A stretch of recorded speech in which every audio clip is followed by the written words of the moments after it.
హైదరాబాద్‌లో కొత్త దందా షురు అయింది. అదేంటంటే, కుక్కల్ని మాంసంలా చేసేసి బిర్యానీలో కలపడం అయన్నీ మనం చూసాం. కాకపోతే ఇప్పుడు రీసెంట్‌గా కొత్తగా పెట్ హాస్పిటల్స్ ఉంటాయి చూసారా? అందులో ఉన్న మెయిన్‌గా షేక్‌పేట్‌లో ఉండే ఒక పెట్ హాస్పిటల్ వాళ్ళు వీధి కుక్కల్లోంచి ఆ బ్లడ్ అనేది కూడా మొత్తం తీసేసి అండ్ ఎవరైతే కన్సల్ట్ అవుతూ ఉంటారో ఆ కుక్కలకు "అరే! బ్లడ్ తక్కువుంది ఎక్కించండి లేకపోతే కష్టమైపోతుంది" అని చెప్పేసి బలవంతంగా భయపెట్టి ఎలా అయితే మనకు కార్పొరేట్ హాస్పిటల్‌లో ఆ పేషెంట్‌లని ఎలా అయితే భయపెడతారో ఇక్కడ సేమ్ యాజ్ ఇట్ ఈజ్. కాకపోతే అక్కడ మనుషులు, ఇక్కడ కుక్కలనమాట. సో, కుక్కలకి అయిపోతదది అని జెప్పేసి బలవంతంగా ఎక్కిచ్చడం. మరి ఒక్కొక్క దానికి ఆ బ్లడ్ ఎక్కిచ్చినందుకు గాని, ఆ బ్లడ్‌కి సుమారు 25,000 వరకు చార్జ్ చేస్తున్నారనమాట. అవసరం లేకపోయినా గాని ఇలాంటివి మరి చేస్తూ ఉన్నారు.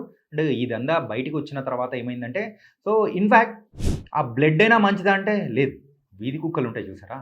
సో, వాటినుంచయితే బలవంతంగా ఆ బ్లడ్‌ని తీసి, ఇలా కొత్త దందాన్ని షురూ చేశారనమాట. కాబట్టి సో, డాక్టర్స్ చెప్తున్నారనో, ఏదో చేస్తున్నారనో మీరైతే ఇలా చేయడం మాత్రం కరెక్ట్ గాదు. మనుషులైపోయింది ఇప్పుడు కుక్కలు.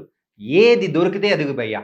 సో, దందా జేయాలే. దాంట్లో మన స్టైల్ అనేది కొత్తగా ఉండాలని జెప్పేసి మన హైదరాబాద్ వాళ్ళు ట్రెండ్ అనేది సృష్టిస్తూ ఉన్నారు. కాబట్టి డాగ్ లవర్స్ బీ కేర్‌ఫుల్.